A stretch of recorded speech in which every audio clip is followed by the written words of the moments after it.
महाराज अज दी इस पौड़ी दे अंदर मुख रूप दे विच ये विचार करना चाहुंदे हन। मुख रूप दे विच ये विचार साडे सन्मुख आएगी। परमात्मा कौन है? जिसने परमात्मा दे स्वरूप नूं जान लिया है, जां जिसने स्वरूप नूं जान लिया है, उस दे अंदर विश्वास आउंदा है। जिस दे अंदर विश्वास आ गया है, उस दे अंदर ज्ञान आउंदा है, और जिस दे अंदर ज्ञान आ गया है, ਉਹਦੇ सारे डर भै खत्म हो जाते हैं। वो परमात्मा दे विच ही वो मिल जाता है। वो जीव आत्मा परमात्मा दे नाल ही मिल जाती है।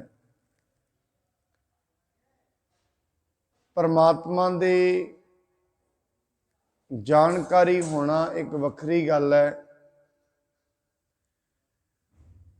परमात्मा उस दे बारे जानना एक वखरी गल है। उसनूं पहचानना एक वखरी गल है। उसनूं जे जानना होए, किसी चंगे उस्ताद दे कोल जाके वेदांत दे ग्रंथां दे विचों जीव ब्रह्म दी विचार नूं पढ़िया जा सकदा है।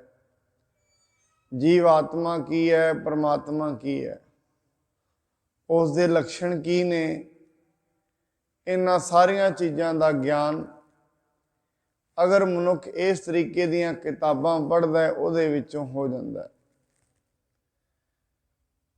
उहनूं समझ दे विच भी आ जांदा है। पर यह जरूरी नहीं है जिसने समझिया है उसने माणिया भी होए। जिवें मनुख उसनूं कोई दसे जदों एयर कंडीशनर चलदा है, बहुत ज़्यादा गर्मी भी होए, बड़ी सर्दी हो जाती है, किवें किवें वो काम करदा है, ये सारा ही कुछ उन्होंने पता होए। पर जे किते उसनूं पुछया जाए तुसीं कदी उन्होंने माणिया भी है, वो कहेगा नहीं, सिर्फ जानकारी है। एक मनुख कहे मैं जानिया तो है, एसी कम किवें करदा है, एसी दी हवा नूं कदे नहीं माणिया, ठंडी किन्नी है, ये नहीं माणिया कदे। मनुख दी परेशानी ते दुविधा दा कारण यही है। मनुख असल दे विच ज्ञान दा दीपक ते चुकना चाहुंदा है, पर ज्ञान इस दे हिरदे विच नहीं हुंदा। इसनूं परमात्मा बारे पता तो है, समझ नहीं है। इसकी समझ दे विच परमात्मा नहीं है।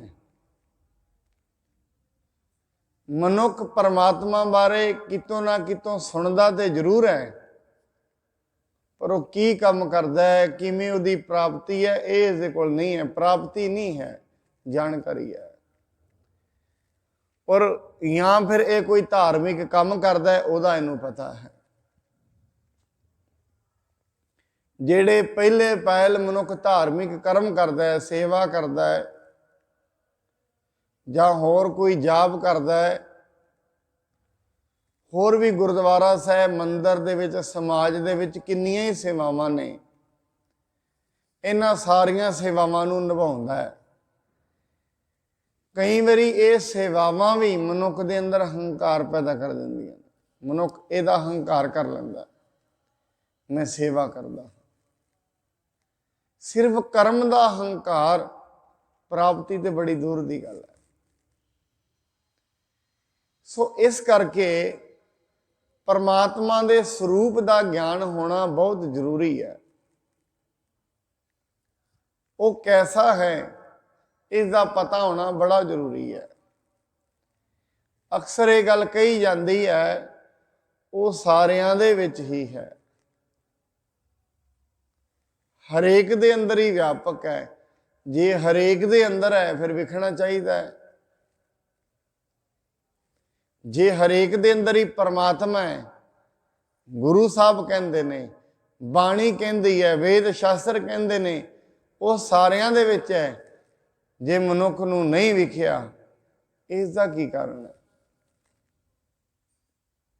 ਜੇ ਹਜੇ ਪੜੋਸੀ ਦੇ ਵਿੱਚ ਪੜੋਸੀ ਵਿਖਦਾ ਹੈ, ਹਜੇ ਮਾਂ ਦੇ ਅੰਦਰ ਮਾਂ ਹੀ ਵਿਖਦੀ ਹੈ, ਪਰਮਾਤਮਾ ਨਹੀਂ ਵਿਖਦਾ, ਕੋਈ ਤੇ ਕਾਰਨ ਹੋਏਗਾ। ਇਹਦਾ ਕਾਰਨ ਕੀ ਹੈ? ਮਨੁੱਖ ਨੂੰ ਤੇ ਚਿੰਤਾ ਹੋ ਜਾਣੀ ਚਾਹੀਦੀ ਹੈ। ਇਸ ਦੀ ਜ਼ਿੰਦਗੀ ਇੰਨੀ ਨਿਕਲ ਗਈ ਹੈ, ਕਿਸੇ ਦੀ 40 ਸਾਲ, ਕਿਸੇ ਦੀ 45 ਸਾਲ, ਕਿਸੇ ਦੀ 30 ਸਾਲ, ਔਰ ਹਰ ਵਾਰੀ ਇਹ ਕਹਿ ਦਿੰਦਾ ਰੱਬ ਸਾਰਿਆਂ ਵਿੱਚ ਹੀ ਹੈ। ਬੜੀ ਵਾਰੀ ਇਹ ਸ਼ਬਦ ਕਹਿ ਦਿੰਦਾ, ਅਵਲ ਅੱਲਾਹ ਨੂਰ ਪਾਇਆ ਕੁਦਰਤ ਕੇ ਸਭ ਬੰਦੇ, ਏਕ ਨੂਰ ਤੇ ਸਭ ਜਗ ਉਪਜਿਆ, ਕੌਣ ਭਲੇ ਕੋ ਮੰਦੇ। ਉਹ ਇੱਕ ਨੂਰ ਕੀ ਹੈ? ਕੋਈ ਪਤਾ ਨਹੀਂ। ਉਹ ਇੱਕ ਨੂਰ ਦਾ ਸਵਰੂਪ ਕੀ ਹੈ? ਕੋਈ ਪਤਾ ਨਹੀਂ। ਸਿਰਫ ਰਟੀ ਰਟਾਈ ਕਰ। ਬਹੁਤੀਆਂ ਗੱਲਾਂ ਮਨੁੱਖ ਨੂੰ ਰਟੀਆਂ ਹੋਈਆਂ ਨੇ ਧਰਮ ਦੀਆਂ, ਸਾਰਿਆਂ ਨੂੰ ਹੀ ਰਟੀਆਂ ਹੋਈਆਂ ਨੇ। ਉਹ ਰਟੀ ਰਟਾਈ ਚੀਜ਼ ਹੀ ਮਨੁੱਖ ਬੋਲਦਾ ਰਹਿੰਦਾ। ਪਰਮਾਤਮਾ ਸਾਰਿਆਂ ਵਿੱਚ ਹੀ ਹੈ, ਉਹੀ ਸਭ ਕੁਝ ਕਰਦਾ। ਸਿਰਫ ਰਟਨ ਹੈ ਇਹ, ਇਸ ਨੂੰ ਪਤਾ ਨਹੀਂ ਹੈ। ਜਿਸ ਨੂੰ ਪਤਾ ਲੱਗ ਜਾਂਦਾ ਹੈ, ਉਹਦਾ ਸਵਰੂਪ ਕੁਝ ਵੱਖਰਾ ਹੈ। ਜਿਸ ਨੂੰ ਉਸ ਬਾਰੇ ਪਤਾ ਲੱਗ ਗਿਆ, ਉਹਦੀ ਗੱਲ ਵੱਖਰੀ ਹੈ। ਸਤਿਗੁਰੂ ਜੀ ਕਹਿੰਦੇ ਨੇ, ਸਤ ਸਰੂਪ, ਸੱਚੇ ਪਰਮਾਤਮਾ ਦਾ ਸਵਰੂਪ ਜਿਸ ਨੇ ਜਾਣ ਲਿਆ ਹੈ, ਜਿਸ ਨੂੰ ਪਤਾ ਲੱਗਿਆ ਪਰਮਾਤਮਾ ਦਾ ਸਵਰੂਪ ਕੀ ਹੈ। ਪਹਿਲੀ ਗੱਲ ਤੇ ਸਰੂਪ ਦਾ ਮਤਲਬ ਰੂਪ। ਉਹ ਕਿਵੇਂ ਕਰਮ ਕਰਦਾ ਹੈ, ਕਿਵੇਂ ਉਹ ਕਰ ਰਿਹਾ, ਦੁਨੀਆ ਨੂੰ ਕਿਵੇਂ ਚਲਾ ਰਿਹਾ ਹੈ, ਮੇਰੀ ਜ਼ਿੰਦਗੀ ਪਰਮਾਤਮਾ ਕਰਕੇ ਕਿਵੇਂ ਪ੍ਰਭਾਵਿਤ ਹੋ ਰਹੀ ਹੈ, ਜਿਸ ਨੂੰ ਇਹ ਪਤਾ ਲੱਗ ਗਿਆ। ਮੇਰੀ ਜ਼ਿੰਦਗੀ ਦੇ ਵਿੱਚ ਪਰਮਾਤਮਾ ਦੀ ਕੀ ਜ਼ਰੂਰਤ ਹੈ, ਜਿਹਨੂੰ ਇਹ ਪਤਾ ਲੱਗ ਗਿਆ। ਹੁਣ ਮਨੁੱਖ ਆਤਮਿਕ ਤੌਰ ਤੇ, ਸਰੀਰਕ ਤੌਰ ਤੇ ਭੋਜਨ ਖਾਂਦਾ ਹੈ, ਇਹਨੂੰ ਜ਼ਰੂਰਤ ਦਾ ਪਤਾ ਹੈ। ਪਰ ਮਾਨਸਿਕ ਤੌਰ ਤੇ, ਅਧਿਆਤਮਿਕ ਤੌਰ ਤੇ, ਆਤਮਿਕ ਤੌਰ ਤੇ ਇਸ ਨੂੰ ਨਹੀਂ ਪਤਾ ਪਰਮਾਤਮਾ ਦਾ। ਇਸ ਕਰਕੇ ਜਿਨ੍ਹਾਂ ਨੇ ਸਤ ਸਰੂਪ ਨੂੰ ਹਿਰਦੇ ਵਿੱਚ ਮੰਨਿਆ, ਆਪਣੇ ਹਿਰਦੇ ਵਿੱਚ ਮੰਨ ਲਿਆ ਪਰਮਾਤਮਾ ਹੈ। ਔਰ ਹਿਰਦੇ ਦਾ ਮਤਲਬ ਹੁੰਦਾ ਹੈ ਅਨੁਭਵ। ਹਿਰਦੇ ਦਾ ਮਤਲਬ ਕੋਈ ਦਿਲ ਨਹੀਂ ਹੈ, ਅਨੁਭਵ। ਜਿੰਨਾ ਮਨੁੱਖਾਂ ਨੂੰ ਅਨੁਭਵ ਹੋ ਗਿਆ ਜਿਹੜੀ ਚੀਜ਼ ਦਾ, ਉਹੀ ਅਸੀਂ ਗੱਲ ਦਿਲੋਂ ਕਹਿੰਦੇ ਆ, ਜਿਹੜੀ ਚੀਜ਼ ਅਨੁਭਵ ਹੋ ਜਾਏ। ਹੁਣ ਦੋ ਮਨੁੱਖ ਇਕੱਠੇ ਦੋਸਤ ਨੇ, ਦੋਵੇਂ ਬੜੇ ਸਦਾਚਾਰੀ ਨੇ। ਇੱਕ ਤੇ ਕੋਈ ਚੋਰੀ ਦਾ ਇਲਜ਼ਾਮ ਲਗਾ ਦੇ, ਦੂਜਾ ਦੋਸਤ ਕਹੇਗਾ ਨਹੀਂ, ਦਿਲੋਂ ਕਹੇਗਾ ਇਹ ਚੋਰੀ ਕਰ ਹੀ ਨਹੀਂ ਸਕਦਾ। ਕਿਉਂ? ਮੈਨੂੰ 15 ਸਾਲ ਹੋ ਗਏ ਨੇ। ਹਿਰਦੇ ਤੋਂ ਕਹਿ ਰਿਹਾ, ਦਿਲੋਂ ਕਹਿ ਰਿਹਾ। ਦਿਲੋਂ ਕਿਹੜੀ ਚੀਜ਼ ਕਹੀ ਜਾਂਦੀ ਹੈ? ਜਿਹੜੀ ਚੀਜ਼ ਦਾ ਸਾਨੂੰ ਅਨੁਭਵ ਹੋਏ, ਉਹ ਚੀਜ਼ ਦਿਲੋਂ। ਪਰਮਾਤਮਾ ਦਾ ਐਸਾ ਅਨੁਭਵ ਨਹੀਂ ਹੈ ਕਿਸੇ ਨੂੰ ਵੀ, ਤਾਂ ਹੀ ਮਨੁੱਖ ਦਿਲੋਂ ਉਹਦਾ ਨਾਮ ਨਹੀਂ ਜਪਦਾ। ਦਿਲੋਂ ਤਾਂ ਨਹੀਂ ਜਪਦਾ। ਦਿਲੋਂ ਮਨੁੱਖ ਯਾਦ ਕਰ ਲੈਂਦਾ ਹੈ ਆਪਣੇ ਬੱਚਿਆਂ ਨੂੰ, ਦਿਲੋਂ ਯਾਦ ਕਰਦਾ ਹੈ ਪਦਾਰਥਾਂ ਨੂੰ, ਪਰਮਾਤਮਾ ਨੂੰ ਕੋਈ ਦਿਲੋਂ ਯਾਦ ਨਹੀਂ ਕਰਦਾ। ਕਾਰਨ ਕੀ ਹੈ? ਕਾਰਨ ਇਹ ਹੈ, ਉਹਦਾ ਕੋਈ ਅਨੁਭਵ ਨਹੀਂ ਹੈ, ਉਸਦਾ ਪਤਾ ਹੀ ਨਹੀਂ ਹੈ। ਉਹ ਹੈ ਵੀ ਹੈ ਕਿ ਨਹੀਂ ਹੈ, ਇਹਦੇ ਬਾਰੇ ਗਿਆਨ ਹੀ ਨਹੀਂ ਹੈ। ਫਿਰ ਤਾਂ ਕਰਕੇ ਆਵਾਜ਼ ਦਿਲੋਂ ਨਹੀਂ ਨਿਕਲਦੀ। ਔਰ ਯਾਦ ਰੱਖਣਾ, ਜਦੋਂ ਤਾਈਂ ਆਵਾਜ਼ ਦਿਲੋਂ ਨਹੀਂ ਨਿਕਲਦੀ, ਉਦੋਂ ਤਾਈਂ ਉਹਦੇ ਦਰ ਤੇ ਆਵਾਜ਼ ਕਬੂਲ ਹੁੰਦੀ ਹੋਈ ਨਹੀਂ। ਗੱਲ ਇਹ ਵੀ ਹੈ। ਤਾਂ ਹੀ ਕਰਕੇ ਡਾਕਟਰ ਮੁਹੰਮਦ ਇਕਬਾਲ ਕਹਿੰਦੇ ਨੇ, ਕਹਿੰਦੇ ਦੁਆ ਤੇ ਪ੍ਰਵਾਨ ਹੁੰਦੀ ਹੈ ਅਗਰ ਉਹ ਦਿਲੋਂ ਨਿਕਲੇ। ਅਰਦਾਸ ਤੇ ਕਬੂਲ ਹੋ ਜਾਂਦੀ ਹੈ ਉਹ ਦਿਲੋਂ ਨਿਕਲੇ। ਦਿਲੋਂ ਕਦੋਂ ਨਿਕਲੇਗੀ? ਜਦੋਂ ਪਤਾ ਹੋਏਗਾ ਉਹ ਹੈ ਪਹਿਲਾਂ ਤੇ ਇਹ ਗਿਆਨ, ਪਹਿਲਾਂ ਤੇ ਇਹ ਪਤਾ ਲੱਗਣਾ ਉਹ ਹੈ। ਜਦੋਂ ਪਤਾ ਲੱਗ ਗਿਆ ਉਹ ਹੈ, ਦਿਲ ਨੇ ਮੰਨ ਲਿਆ, ਅਨੁਭਵ ਹੋ ਗਿਆ ਮਨੁੱਖ ਨੂੰ, ਫਿਰ ਇਹਦੀ ਆਵਾਜ਼ ਦਿਲੋਂ ਨਿਕਲੇਗੀ। ਮੈਨੂੰ ਬੜੀ ਵਾਰੀ ਇਹ ਗਾਥਾ ਯਾਦ ਆਉਂਦੀ ਹੈ। ਕਹਿੰਦੇ ਇੱਕ ਪਿੰਡ ਦੇ ਅੰਦਰ ਲੰਬੇ ਸਮੇਂ ਤੋਂ ਬਾਰਿਸ਼ ਨਾ ਪਈ। ਜਦੋਂ ਲੰਮੇ ਸਮੇਂ ਤੋਂ ਬਾਰਿਸ਼ ਨਾ ਪਈ, ਫਸਲਾਂ ਮੁਰਝਾ ਗਈਆਂ, ਕਿਤੇ ਵੀ ਕੁਝ ਖਾਣ ਪੀਣ ਨੂੰ ਨਾ ਹੋਏ, ਸਾਰੇ ਕਹਿੰਦੇ ਨੇ ਚਲੋ ਇਕੱਠੇ ਹੋਈਏ, ਅਰਦਾਸ ਕਰੀਏ ਪਰਮਾਤਮਾ ਅੱਗੇ ਬਾਰਿਸ਼ ਪੈ ਜਾਏਗੀ। ਸਾਰੇ ਇਕੱਠੇ ਹੋ ਗਏ, ਅਰਦਾਸ ਕਰਨ ਵਾਸਤੇ ਚੱਲ ਪਏ। ਸਾਰਾ ਹੀ ਪਿੰਡ ਇਕੱਠਾ ਹੋ ਕੇ ਅਰਦਾਸ ਕਰਨ ਲਈ ਚੱਲ ਪਿਆ। ਇੱਕ ਬੱਚਾ ਵੀ ਨਾਲ ਚੱਲਿਆ। ਬੱਚੇ ਨੇ ਨਾਲ ਛਤਰੀ ਲੈ ਲਈ ਹੈ। ਛਤਰੀ ਲਈ ਸਾਰੇ ਲੋਕ ਉਹਨੂੰ ਪੁੱਛਦੇ ਨੇ, ਤੂੰ ਛਤਰੀ ਕਿਉਂ ਲੈ ਲਈ ਹੈ? ਕਹਿੰਦੇ ਅਸਲ ਦੇ ਵਿੱਚ ਛਤਰੀ ਮੈਂ ਤਾਂ ਲਈ ਹੈ, ਜਦੋਂ ਬਾਰਿਸ਼ ਪਏਗੀ ਮੈਂ ਭੇਜ ਜਾਵਾਂਗਾ, ਕੱਪੜੇ ਭੇਜਣਗੇ। ਸਾਰੇ ਪਿੰਡ ਦੇ ਲੋਕ ਕਹਿੰਦੇ ਨੇ ਤੂੰ ਕਮਲਾ ਹੋ ਗਿਆ, ਅਜੇ ਤੇ ਪੂਜਾ ਪਾਠ ਕਰਾਂਗੇ, ਬੇਨਤੀ ਕਰਾਂਗੇ, ਫਿਰ ਵੇਖਾਂਗੇ ਬਾਰਿਸ਼ ਪਏਗੀ ਕਿ ਨਹੀਂ ਪਏਗੀ। ਉਹਨੇ ਛਤਰੀ ਉੱਥੇ ਰੱਖਦੀ, ਕਹਿੰਦੇ ਤੁਸੀਂ ਜਾਓ, ਮੈਂ ਤੇ ਤੁਹਾਡੇ ਨਾਲ ਨਹੀਂ ਜਾਣਾ। ਜਿਹਦੇ ਅੱਗੇ ਬੇਨਤੀ ਕਰਦੇ ਹੋ, ਜਿਹਦੇ ਅੱਗੇ ਅਰਦਾਸ ਕਰਦੇ ਹੋ, ਤੁਹਾਨੂੰ ਇਹ ਹੀ ਨਹੀਂ ਪਤਾ ਉਹ ਅਰਦਾਸ ਮੰਨੇਗਾ ਕਿ ਨਹੀਂ ਮੰਨੇਗਾ, ਫਿਰ ਤੁਸੀਂ ਬੇਨਤੀ ਕਿਹਦੇ ਅੱਗੇ ਕਰਨ ਚੱਲੇ? ਬਿਨਾਂ ਗੱਲ ਦਾ ਪਖੰਡ ਰਚਣ ਚੱਲੇ, ਹੋਰ ਕੁਝ ਨਹੀਂ। ਜਿਸ ਅੱਗੇ ਬੇਨਤੀ ਕਰਨੀ ਹੈ, ਜਿਹਦੇ ਅੱਗੇ ਅਰਦਾਸ ਕਰਨੀ, ਤੁਹਾਨੂੰ ਇਹੀ ਨਹੀਂ ਪਤਾ ਉਹਦਾ ਸੁਭਾਅ ਕੀ ਹੈ, ਫਿਰ ਕੀ ਅਰਦਾਸ ਕਰ ਰਹੇ ਹੋ, ਕੀ ਬੇਨਤੀ ਕਰ ਰਹੇ ਹੋ? ਉਹ ਹੈ ਵੀ ਜਾਂ ਨਹੀਂ ਹੈ, ਇਹੀ ਪਤਾ ਨਹੀਂ ਹੈ, ਫਿਰ ਅਰਦਾਸ ਕਾਹਦੀ ਹੈ? ਕੋਈ ਅਰਦਾਸ ਨਹੀਂ। ਪਹਿਲਾਂ ਪਤਾ ਤੇ ਹੋਏ ਨਾ। ਪਹਿਲਾਂ ਮਨੁੱਖ ਕਰਮ ਕਰਦਾ ਹੈ, ਮੈਂ ਫਿਰ ਬੇਨਤੀ ਕਰਾਂ, ਪਹਿਲਾਂ ਕਰਮ ਕਰੇਗਾ, ਬਾਹਰੀ ਤੌਰ ਤੇ ਸੇਵਾਵਾਂ ਕਰਦਾ ਹੈ, ਇਹ ਕਰਮ ਨੇ। ਇਹ ਕਰਮ ਮਨੁੱਖ ਦੇ ਅੰਦਰ ਭਾਵ ਪੈਦਾ ਕਰਨਗੇ, ਕਿਹਦੇ? ਪਰਮਾਤਮਾ ਦੇ, ਦ੍ਰਿੜ ਕਰਨਗੇ। ਕਰਮ ਦ੍ਰਿੜ ਕਰਾਉਂਦੇ ਨੇ। ਹਰ ਪਹਿਲੀ ਲਾਭ ਪ੍ਰਵਿਰਤੀ ਕਰਮ ਦ੍ਰਿੜਾਇਆ ਬਲਰਾਮ ਜੀਓ। ਕਰਮ ਦ੍ਰਿੜ ਕਰਾਉਂਦੇ ਨੇ। ਸ਼ੁਰੂਆਤ ਕਰਮਾਂ ਤੋਂ ਹੁੰਦੀ ਹੈ, ਉਹ ਕਰਮ ਭਾਵ ਬਣ ਜਾਂਦੇ ਨੇ। ਫਿਰ ਜਦੋਂ ਭਾਵ ਬਣਦਾ ਹੈ, ਉਹੀ ਭਾਵ ਇੱਕ ਦਿਨ ਗਿਆਨ ਬਣ ਜਾਂਦਾ ਹੈ। ਔਰ ਜਿਸ ਦਿਨ ਗਿਆਨ ਹੋ ਜਾਂਦੀਆਂ, ਸਾਰੀਆਂ ਚਿੰਤਾਵਾਂ ਦੂਰ,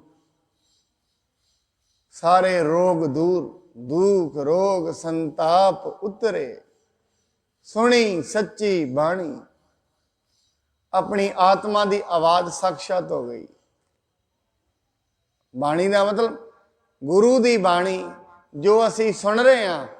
ਜੇ ਮਨੁੱਖ ਗਹਿਰਾ ਹੈ, ਜੇ ਸਮਝ ਗਹਿਰੀ ਹੈ, ਮਨੁੱਖ ਇੱਕੋ ਵਾਰੀ ਸੁਣ ਕੇ ਬਦਲ ਜਾਂਦਾ। ਇੱਕੋ ਵਾਰੀ ਸਮਝ ਗਹਿਰੀ ਹੋਣੀ ਚਾਹੀਦੀ ਹੈ, ਇੱਕੋ ਵਾਰੀ ਸਮਝ ਕੇ ਬਦਲ ਜਾਂਦਾ। ਬੜੇ ਬੜੇ ਲੋਕ ਇੱਕੋ ਵਾਰੀ ਸਮਝ ਕੇ ਬਦਲ ਗਏ। ਕੋਡਾ ਰਾਖਸ਼ ਜੈਸਾ ਮਰਜੀ ਸੀ, ਇੱਕੋ ਵਾਰੀ ਗੁਰੂ ਨਾਨਕ ਨੇ ਬੋਲਿਆ, ਬਦਲ ਗਿਆ। ਸੱਜਣ ਠੱਗ ਭਾਵੇਂ ਜੈਸਾ ਮਰਜੀ ਸੀ, ਲੋਕਾਂ ਨੂੰ ਮਾਰ ਮਾਰ ਕੇ ਖਾਂਦਾ ਹੈ ਸੱਜਣ ਠੱਗ। ਗੁਰੂ ਨਾਨਕ ਸਾਹਿਬ ਉਹਦੇ ਕੋਲ ਗਏ, ਇੱਕੋ ਵਾਰੀ ਸ਼ਬਦ ਕਿਹਾ, ਨਾਲੋਂ ਨਾਲ ਬਦਲ ਗਿਆ। ਕਿਉਂ? ਸਮਝ ਗਹਿਰੀ ਹੈ, ਸਰੋਤ ਗਹਿਰੀ ਹੈ। ਹਰੇਕ ਮਨੁੱਖ ਦੀ ਸਰੋਤ ਗਹਿਰੀ ਨਹੀਂ ਹੁੰਦੀ। ਸਰੋਤ ਗਹਿਰੀ ਹੌਲੀ ਹੌਲੀ ਹੁੰਦੀ ਹੈ। ਕਿਸੇ ਤੇ ਐਸੀ ਕਿਰਪਾ ਹੁੰਦੀ ਹੈ, ਉਹਦਾ ਸੁਣਨਾ ਬੜਾ ਗਹਿਰਾ ਹੁੰਦਾ ਹੈ। ਜਿਹੜੀ ਵੀ ਗੁਰਬਾਣੀ ਦੀ ਪੰਕਤੀ, ਜੋ ਵੀ ਕਥਾ ਚੱਲਦੀ ਹੈ, ਇੱਕੋ ਦਮ ਉਹਦੇ ਅੰਦਰ ਵਿਚਾਰ ਚੱਲ ਪੈਂਦੇ ਨੇ। ਬੜੀ ਗਹਿਰੀ ਸਮਝ ਹਰੇਕ ਦੇ ਅੰਦਰ ਨਹੀਂ ਹੁੰਦੀ।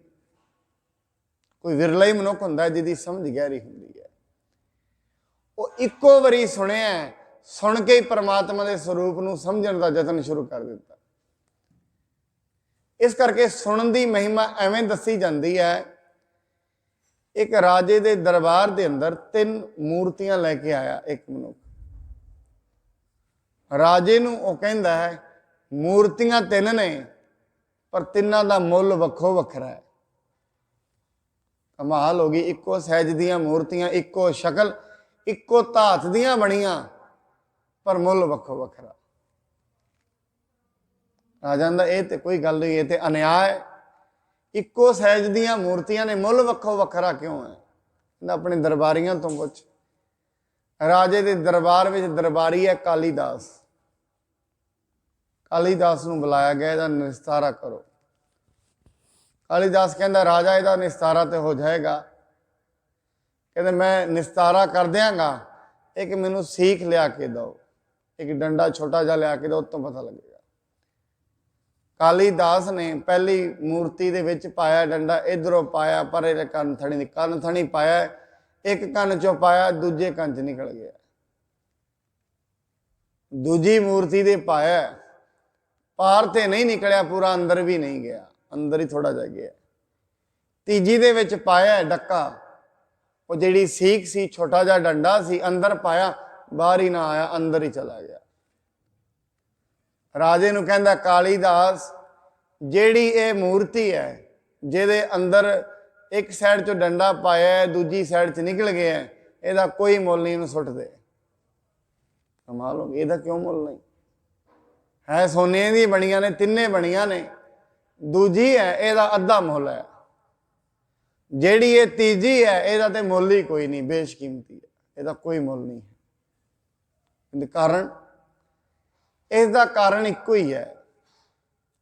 ਜਿਹੜੀ ਪਹਿਲੀ ਮੂਰਤੀ ਹੈ, ਇਹ ਅਸਲ 'ਚ ਮੂਰਤੀਆਂ ਨਹੀਂ, ਇਹ ਮਨੁੱਖ ਦੇ ਸੁਣਨ ਦੀਆਂ ਤਿੰਨ ਅਵਸਥਾਵਾਂ ਨੇ। ਇੱਕ ਉਹ ਮਨੁੱਖ ਨੇ, ਰੱਬ ਦੀ ਵਿਚਾਰ ਸੁਣਦੇ ਨੇ, ਇਧਰੋਂ ਪਾਉਂਦੇ ਨੇ, ਪਰਾਂ ਕੱਢ ਦਿੰਦੇ ਨੇ, ਕੁਛ ਉਹਨਾਂ ਨੂੰ ਪ੍ਰਾਪਤ ਨਹੀਂ ਹੁੰਦਾ, ਸਾਰੀ ਜ਼ਿੰਦਗੀ ਐਵੇਂ ਲੰਘ ਜਾਂਦੀ ਹੈ।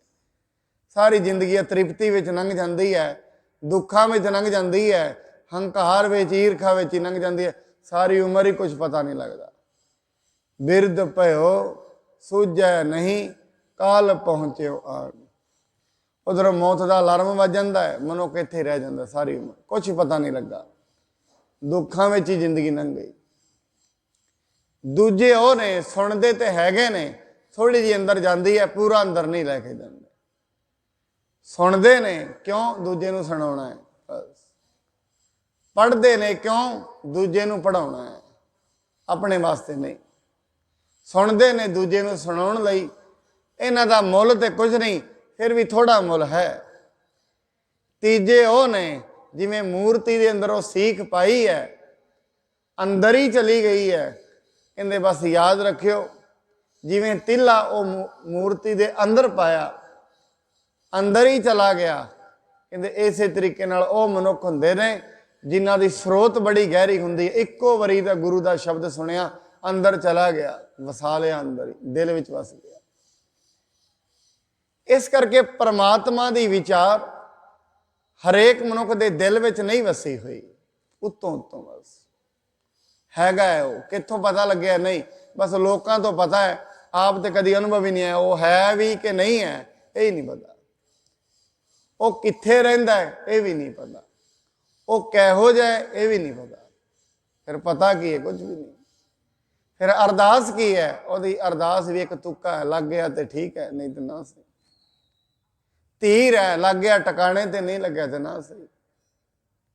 ਇਸ ਕਰਕੇ ਮਨੁੱਖ ਜਦੋਂ ਸਾਰਿਓਂ ਬੰਨਿਓ ਹਾਰ ਜਾਂਦਾ ਹੈ, ਗੁਰਦੁਆਰੇ, ਮੰਦਿਰ, ਮਸਜਿਦ ਉਦੋਂ ਆਉਂਦਾ, ਪਹਿਲਾਂ ਆਪਣੇ ਪੂਰੇ ਜ਼ੋਰ ਲਾਉਂਦਾ, ਉਦੋਂ ਆਉਂਦਾ ਗੁਰਦੁਆਰੇ। ਜਦੋਂ ਪਹਿਲਾਂ ਐਲੋਪੈਥੀ ਦਾ ਜ਼ੋਰ ਲਾਉਂਦਾ, ਫਿਰ ਆਯੁਰਵੈਦਿਕ ਦਾ ਜ਼ੋਰ ਲਾਉਂਦਾ, ਫਿਰ ਹੋਰ ਜਿਹੜੀਆਂ ਪੈਥੀਆਂ ਨੇ, ਨੇਚਰਪੈਥੀ ਦਾ ਜ਼ੋਰ ਲੈਂਦਾ। ਜਦੋਂ ਸਾਰੀਆਂ ਹੀ ਦਵਾਈਆਂ ਬੰਦ ਹੋ ਜਾਂਦੀਆਂ ਨੇ, ਫਿਰ ਕਹਿੰਦਾ ਹੁਣ ਗੁਰਦੁਆਰੇ ਅਰਦਾਸ ਕਰੋ, ਇੱਥੋਂ ਹੀ ਹੁਣ ਭਲਾ ਆਉਣਾ। ਜੇ ਤੂੰ ਪਹਿਲੇ ਨੰਬਰ ਤੇ ਉੱਥੇ ਆ ਜਾਵੇਂ, ਇੰਨੇ ਚੱਕਰ ਕੱਟਣ ਦੀ ਲੋੜ ਹੀ ਨਾ ਪਏ। ਜੇ ਪਹਿਲੇ ਨੰਬਰ ਤੇ ਸੰਗਤ ਵਿੱਚ ਆ ਜਾਏ, ਇੰਨੇ ਚੱਕਰਾਂ ਦੀ ਲੋੜ ਹੀ ਨਹੀਂ ਹੈ। ਇਸ ਕਰਕੇ ਮਨੁੱਖ ਜਿਹੜੇ ਇਹ ਵੀ ਕਰਮ ਕਰਦਾ ਹੈ, ਇਹ ਕਰਮ ਵੀ ਉਹਦੇ ਤੁੱਕੇ ਨੇ, ਹੋਰ ਕੁਛ ਨਹੀਂ। ਲਗਾ ਕੇ ਵੇਖਦਾ, ਲੱਗ ਜਾਏ ਤੇ ਠੀਕ ਹੈ, ਨਹੀਂ ਤੇ ਨਾ। ਆਪਾਂ ਕਿਹੜਾ ਕੁਛ ਤੇ ਦੇਣਾ ਹੈ? ਐਸੀ ਗੱਲ। ਪਾਣੀ ਕਹਿੰਦੀ ਸਤ ਸਰੂਪ ਹਿਰਦੈ ਜਿਨ ਮਾਨਿਆ, ਜਿਸ ਨੇ ਸੱਚੇ ਸਰੂਪ ਪਰਮਾਤਮਾ ਦਾ ਸੱਚਾ ਸਰੂਪ ਮੰਨ ਲਿਆ, ਉਹਨੂੰ ਕੀ ਮਿਲੇਗਾ? ਕਰਨ ਕਰਾਵਨ ਤਿਨ ਮੂਲ ਪਛਾਨਿਆ। ਇਸ ਦੁਨੀਆ ਤੇ ਕਰਨ ਕਾਰਨ ਵਾਲਾ ਕੌਣ ਹੈ? ਉਸ ਨੂੰ, ਮੂਲ ਨੂੰ ਉਹਨੇ ਪਛਾਣ ਲਿਆ। ਜਿਹਦੇ ਹਿਰਦੇ ਵਿੱਚ ਪਰਮਾਤਮਾ ਦਾ ਵਿਸ਼ਵਾਸ ਆਇਆ, ਉਹਨੂੰ ਕੀ ਪ੍ਰਾਪਤੀ ਹੋਈ ਹੈ? ਇੱਕੋ ਹੀ ਪ੍ਰਾਪਤੀ ਹੋਈ, ਉਹਨੂੰ ਪਤਾ ਲੱਗ ਗਿਆ ਕਰਨ ਵਾਲਾ ਕੋਈ ਹੋਰ ਹੈ। ਸਭ ਕੁਝ ਹੋ ਰਿਹਾ ਹੈ, ਕੁਝ ਕੀਤਾ ਨਹੀਂ ਜਾ ਰਿਹਾ, ਉਹਨੂੰ ਪਤਾ ਲੱਗ ਜਾਂਦਾ। ਦੂਜੀ ਗੱਲ ਬਾਣੀ ਕਹਿੰਦੀ ਜਾ ਕੇ ਹਿਰਦੈ ਵਿਸ਼ਵਾਸ ਪ੍ਰਭ ਆਇਆ, ਤਤ ਗਿਆਨ ਤਿਸ ਮਨ ਪ੍ਰਗਟਾਇਆ। ਹੁਣ ਜਦੋਂ ਕਰਨ ਕਰਾਵਣ ਦਾ ਮੂਲ ਪਛਾਣ ਲਿਆ, ਫਿਰ ਕਹਿੰਦੇ ਜਿਹਦੇ ਹਿਰਦੇ ਵਿੱਚ ਪਰਮਾਤਮਾ ਦਾ ਵਿਸ਼ਵਾਸ ਆ ਗਿਆ, ਉਹਦੇ ਅੰਦਰ ਅਸਲੀਅਤ ਦਾ ਗਿਆਨ ਪੈਦਾ ਹੋ ਜਾਏਗਾ। ਉਸ ਮਨੁੱਖ ਨੂੰ ਅਸਲੀਅਤ ਵਿਖਣੀ ਸ਼ੁਰੂ ਹੋ ਜਾਏਗੀ। ਕਿਉਂ? ਉਹਦਾ ਧਿਆਨ ਗਹਿਰਾ ਹੋ ਜਾਏਗਾ। ਅਸਲ ਦੇ ਵਿੱਚ ਗੱਲ ਧਿਆਨ ਦੇ ਗਹਿਰਾ ਹੋਣ ਦੀ ਹੈ। ਅਸਲੀਅਤ ਧਿਆਨ ਦੇ ਗਹਿਰਾ ਹੋਣ ਨਾਲ ਹੀ ਪਤਾ ਲੱਗਦੀ ਹੈ। ਕਿਸੇ ਮਨੁੱਖ ਦਾ ਧਿਆਨ ਕਿੱਥੋਂ ਤਾਈਂ ਹੈ, ਕਿਸੇ ਦਾ ਕਿੱਥੋਂ ਤਾਈਂ ਹੈ, ਗੱਲ ਇਹ ਧਿਆਨ ਕਿੰਨਾ ਗਹਿਰਾ ਹੈ, ਉੱਥੋਂ ਪਤਾ ਲੱਗੇਗਾ। ਕਿਸੇ ਮਨੁੱਖ ਨੂੰ ਦੂਜੇ ਦੇ ਸਰੀਰ ਵਿੱਚ ਵੇਖਦਾ, ਦੂਜੇ ਨੂੰ ਵੇਖਦਾ, ਆਪਣੀ ਮਾਂ ਵੇਖਦੀ ਹੈ। ਕਿਸੇ ਨੂੰ ਕੋਈ ਰਿਸ਼ਤੇਦਾਰ ਵੇਖਦਾ, ਦੂਜੇ ਨੂੰ ਵੇਖਦਾ। ਹੋਰ ਅੱਗੇ ਤੇ ਜਾਂਦਾ ਹੈ, ਕਹਿੰਦਾ ਨਹੀਂ ਇਹ ਤੇ ਹੱਡੀਆਂ ਦਾ ਪਿੰਜਰ ਹੈ, ਸਰੀਰ ਹੈ ਸਿਰਫ, ਇੱਥੋਂ ਤੇ ਹੀ ਵੇਖਦਾ। ਉਸ ਤੋਂ ਅੱਗੇ ਸੁਰਤ ਚਲੀ ਗਈ, ਕਹਿੰਦਾ ਨਹੀਂ ਇਹ ਤੇ ਰੱਬ ਦਾ ਰੂਪ ਹੀ ਹੈ ਸਾਰਾ। ਜਿਵੇਂ ਕਈ ਵਾਰੀ ਧਿਆਨ ਦੇ ਉੱਤੇ ਇਹ ਉਦਾਹਰਣ ਜ਼ਰੂਰ ਲਿਆ ਜਾਂਦਾ ਹੈ, ਜਿਵੇਂ ਘੜਾ ਇੱਕ ਪਾਣੀ ਦਾ ਭਰਿਆ ਜਾਏ, ਪਾਣੀ ਦੇ ਘੜੇ ਦੇ ਵਿੱਚ ਤੁਸੀਂ ਵੇਖੋਗੇ ਗੌਰ ਨਾਲ ਵੇਖੋਗੇ, ਪਹਿਲਾਂ ਪਾਣੀ ਨਜ਼ਰ ਆ ਰਿਹਾ ਹੈ। ਜੇ ਰਾਤ ਦਾ ਟਾਈਮ ਹੈ, ਉਹਦੇ ਵਿੱਚ ਚੰਦਰਮਾ ਵੀ ਹੈ। ਹੁਣ ਜੇ ਚੰਦਰਮਾ ਵੱਲ ਧਿਆਨ ਲਗਾਓਗੇ ਪਾਣੀ ਦੇ ਵਿੱਚ ਹੀ, ਫਿਰ ਪਾਣੀ ਨਜ਼ਰ ਨਹੀਂ ਆਏਗਾ। ਜੇ ਪਾਣੀ ਨੂੰ ਧਿਆਨ ਨਾਲ ਵੇਖੋਗੇ, ਫਿਰ ਚੰਦਰਮਾ ਨਜ਼ਰ ਨਹੀਂ ਆਏਗਾ। ਇਵੇਂ ਜੇ ਦੁਨੀਆ ਨੂੰ ਧਿਆਨ ਨਾਲ ਵੇਖਾਂਗੇ, ਪਦਾਰਥਾਂ ਨੂੰ ਧਿਆਨ ਨਾਲ ਵੇਖਾਂਗੇ, ਪਰਮਾਤਮਾ ਨਜ਼ਰ ਨਹੀਂ ਆਏਗਾ। ਜੇ ਪਰਮਾਤਮਾ ਨੂੰ ਧਿਆਨ ਨਾਲ ਵੇਖਿਆ, ਫਿਰ ਦੁਨੀਆ ਨਜ਼ਰ ਨਹੀਂ ਆਏਗੀ। ਬਸ ਇਹ ਧਿਆਨ ਦੀ ਸ਼੍ਰृंखला ਹੈ। ਹਜੇ ਮਨੁੱਖ ਧਿਆਨ ਨਾਲ ਵੇਖਦਾ ਦੁਨੀਆ ਨੂੰ, ਪਰਮਾਤਮਾ ਨਜ਼ਰ ਨਹੀਂ ਆ ਰਿਹਾ, ਭਾਵੇਂ ਉਹ ਸਾਰਿਆਂ ਵਿੱਚ ਹੀ ਹੈ। ਹਰ ਜਗ੍ਹਾ ਤੇ ਉਹ ਵਿਆਪਕ ਹੈ। ਬਾਣੀ ਅੱਜ ਤੋਂ ਨਹੀਂ, ਬਾਣੀ ਦੇ ਇੱਕ ਪੋਹ ਪਮਾਏ ਜੈਸੇ ਬਾਸ ਬਸਤ ਹੈ, ਮੁਕਰ ਮਾਹੀ ਜੈਸੇ ਛਾਈ। ਕਹਿੰਦੇ ਜਿਵੇਂ ਹਰੇਕ ਫੁੱਲ ਦੇ ਅੰਦਰ ਸੁਗੰਧ ਬਣੀ ਹੋਈ ਹੈ, ਹਰੇਕ ਫੁੱਲ ਦੇ ਅੰਦਰ ਹੀ ਸੁਗੰਧ ਹੀ ਹੈ, ਪਰ ਪਤਾ ਕਦੋਂ ਲੱਗੇਗਾ? ਜਦੋਂ ਫੁੱਲ ਨੂੰ ਫੜ ਕੇ ਮਾਣਿਆ ਜਾਏਗਾ। ਹਰੇਕ ਦੇ ਅੰਦਰ ਹੀ ਸੁਗੰਧ ਹੀ ਹੈ। ਇਵੇਂ ਹਰੇਕ ਦੇ ਅੰਦਰ ਹੀ ਪਰਮਾਤਮਾ ਹੈ। ਫਿਰ ਕਈ ਵਾਰੀ ਇੱਥੋਂ ਸਵਾਲ ਪੈਦਾ ਹੁੰਦਾ ਹੈ, ਜੇ ਉਹ ਹਰੇਕ ਦੇ ਵਿੱਚ ਹੈ, ਫਿਰ ਜੇ ਇੱਕ ਮਨੁੱਖ ਦਾ ਅਗਿਆਨ ਕੱਟਿਆ ਗਿਆ, ਫਿਰ ਸਾਰਿਆਂ ਦਾ ਕੱਟਿਆ ਜਾਣਾ ਚਾਹੀਦਾ ਹੈ। ਜੇ ਇੱਕ ਮਨੁੱਖ ਮਰ ਗਿਆ, ਫਿਰ ਸਾਰੇ ਹੀ ਮਰ ਜਾਣੇ ਚਾਹੀਦੇ ਨੇ, ਕਿਉਂਕਿ ਸਾਰਿਆਂ ਵਿੱਚ ਤਾਂ ਇੱਕੋ ਹੀ ਹੈ। ਕਹਿੰਦੇ ਨਹੀਂ, ਜਿਵੇਂ 100 ਘੜੇ ਪਾਣੀ ਦੇ ਪਏ ਹੁੰਦੇ ਨੇ ਨਾ, ਚੰਦਰਮਾ ਇੱਕੋ ਹੀ ਹੁੰਦਾ ਹੈ। 100 ਘੜਿਆਂ 'ਚ ਇੱਕੋ ਚੰਦਰਮਾ ਵਿਖ ਰਿਹਾ ਹੁੰਦਾ ਹੈ। ਚੰਦਰਮਾ ਇੱਕ ਹੈ, ਵਿਖਦਾ 100 ਘੜਿਆਂ ਵਿੱਚ ਹੈ, ਇੱਕੋ ਹੀ ਚੰਦਰਮਾ। ਦਿਨੇ ਸੂਰਜ ਚੜ੍ਹੇਗਾ, 100 ਘੜੇ ਪਾਣੀ ਦੇ ਭਰ ਕੇ ਰੱਖ ਲਵੋ, 100 ਗਲਾਸ ਭਰ ਕੇ ਰੱਖ ਲਵੋ, ਹਰੇਕ ਗਲਾਸ ਦੇ ਅੰਦਰ ਤੁਹਾਨੂੰ ਸੂਰਜ ਵਿਖੇਗਾ। ਹਰੇਕ ਚੰਦਰਮਾ, ਹਰੇਕ ਗਲਾਸ ਦੇ ਅੰਦਰ ਚੰਦਰਮਾ ਵਿਖੇਗਾ। ਇਵੇਂ ਹਰੇਕ ਦੇ ਅੰਦਰ ਪਰਮਾਤਮਾ ਵੀ ਵਿਖੇਗਾ, ਹਰੇਕ ਦੇ ਅੰਦਰ। ਇਸ ਕਰਕੇ ਇਹ ਕਹਿੰਦੇ ਨੇ, ਜਿਨ੍ਹਾਂ ਦੇ ਅੰਦਰ ਵਿਸ਼ਵਾਸ ਆ ਗਿਆ। ਹੁਣ ਇਹਦਾ ਮਤਲਬ ਇਹ ਹੈ, ਜੇ ਹਜੇ ਤਾਈਂ ਗਿਆਨ ਅੰਦਰ ਪ੍ਰਗਟ ਨਹੀਂ ਹੋਇਆ, ਵਿਸ਼ਵਾਸ ਤੇ ਨਹੀਂ ਆਇਆ। ਬੜੀ ਵਾਰੀ ਮਨੁੱਖ ਕਹਿੰਦਾ ਮੈਨੂੰ ਰੱਬ ਤੇ ਬੜਾ ਵਿਸ਼ਵਾਸ ਹੈ। ਨਹੀਂ, ਜਿਹਨੂੰ ਰੱਬ ਤੇ ਵਿਸ਼ਵਾਸ ਹੈ, ਉਹਦੇ ਅੰਦਰ ਗਿਆਨ ਹੁੰਦਾ ਹੈ। ਇਹ ਬਾਣੀ ਕਹਿ ਰਹੀ ਹੈ। ਜਿਸ ਨੂੰ ਪਰਮਾਤਮਾ ਤੇ ਵਿਸ਼ਵਾਸ ਹੈ, ਉਹਦੀ ਪਹਿਚਾਣ ਕੀ ਹੈ? ਉਹਦੇ ਅੰਦਰ ਗਿਆਨ ਹੋਏਗਾ। ਕਾਹਦਾ? ਅਸਲੀਅਤ ਦਾ ਗਿਆਨ। ਉਹ ਨਾ ਤੁਹਾਨੂੰ ਹੱਸਦਾ ਵਿਖੇਗਾ, ਨਾ ਰੋਂਦਾ ਵਿਖੇਗਾ, ਦੋਵੇਂ ਇਕੱਲਾ ਖਤਮ। ਹਰਖ ਸੋਗ ਜਾ ਕੇ ਨਹੀਂ, ਬੈਰੀ ਮੀਤ ਸਮਾਨ। ਉਹਦੇ ਵਾਸਤੇ ਹੱਸਣਾ ਵੀ ਹੱਸਣਾ ਨਹੀਂ ਹੈ, ਰੋਣਾ ਵੀ ਰੋਣਾ ਨਹੀਂ ਹੈ। ਕਈ ਵਾਰੀ ਜਿਹੜੇ ਪਰਮਾਤਮਾ ਨਾਲ ਮਿਲ ਜਾਂਦੇ ਨੇ, ਕਿਸੇ ਫਕੀਰ ਨੂੰ ਕਿਸੇ ਨੇ ਪੁੱਛਿਆ ਗੁਜ਼ਾਰਾ ਕਿਵੇਂ ਕਰਦੇ ਹੋ? ਕਹਿੰਦੇ ਗੁਜ਼ਾਰਾ ਇਵੇਂ ਕਰੀਦਾ, ਜੇ ਤੇ ਮਿਲ ਜਾਂਦੀ ਹੈ ਸ਼ੁਕਰਾਨਾ ਕਰ ਦਈਦਾ। ਰੋਟੀ ਮਿਲ ਜਾਂਦੀ, ਸ਼ੁਕਰਾਨਾ ਕਰ ਦਈਦਾ। जे नहीं मिलती है फिर सबर कर लईदा। बस ये दो ही गल्लां ने। मिल गई है शुकराना है, नहीं मिली सबर कर लिया, बस इत्थे गल। कहते एवें जिंदगी निकलती है। रोना दोवें अवस्था में नहीं है। जे मिल गई है फिर हसना भी नहीं है, जे नहीं मिली फिर रोना भी नहीं है। जे मनुख हसदा है किसी चीज़ दे, मनुख की आदत है जदों इनू कोई कामयाबी मिलती है, कोई भी इसनू पदवी प्राप्त होती है, ये बड़ा हसदा है। पर इनू हसना नहीं चाहिए। इस गल नहीं भी खुश नहीं होना चाहिए, पर कहते असल दे विच जे तू अज खुश होया कल ना कामयाबी मिलेगी फिर दुखी भी होना पएगा। अज किसी ने इज्जत की है, बड़ी खुशी है, कल कोई बेइज्जती करेगा फिर दुख भी लगेगा। इस करके जेड़े मनुखा असलीयत का ज्ञान आ गया है, उन्होंने पता लग जाता है दुख ते सुख दोवें कपड़े ने, ये सदा ही आते रहते हैं। असलीयत का ज्ञान, असलीयत की है, दुख ते सुख दो कपड़े ने, ये चलते रहने। हुण ये गल किहनूं पता लगती है? जिन्हां अंदर असलीयत का ज्ञान है, जिन्होंने परमात्मा ते विश्वास आ गया है, उन्हां दे अंदर एक ज्ञान प्रगट हो जाता है। अगे महाराज कहते ने उन्हां दी एक होर भी खासियत है, भै ते निरभउ होए बसाना।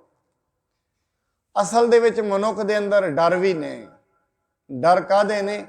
पहला डर तो यही है, मेरी किते होंद खत्म ना हो जाए, ये डर है। मैं किते खत्म ना हो जावा, यही डर है। दूजा डर यह है, जो कुछ मेरे को है रिजक है किते चला ना जाए, ये भी डर है। सारी दुनिया नूं ये दोवें डर खाई जाते हैं। पहला डर काहदा? मैं किते खत्म ना हो जावा, अज्ञानता करके। दूजा डर काहदा है? दूजा डर है जो कुछ मेरे को है किते तुर ना जाए। धीआं ने, पुत्र ने, किते दूजे तौर ते मेरे को कोई माल असबाब है, घर है, परिवार है, दौलत है, ये किते चली ना जाए। ਇਹਦਾ मतलब यह है जिन्हों हजे ये डर ने वो निरभउ नहीं होया, डर विच जी रहा है। तो याद रखना साध संगत, डर विच जीना ही एक गुलामी है। डर विच जीना एक मिठी जेल है। जिवें एक मनुख तोते नूं पा ते दिंदा है पिंजरे दे विच, पिंजरा भावें सोने का है तो पिंजरा है ना। इवें मनुख दे कोल भावें लखां रुपये हैं, बैठा घर दे विच है पर डर विच है। डर की है? किते ये चला ना जाए, ये डर है। किते अज मिल गया है किते कल नूं मिले ना, ये डर है। मेरी एक पीढ़ी नूं मिल गया, पता नहीं दूजी नूं मिलना है कि नहीं मिलना है, ये डर है। मेरा शरीर जिउंदा है, ये किते खत्म ना हो जाए, डर है।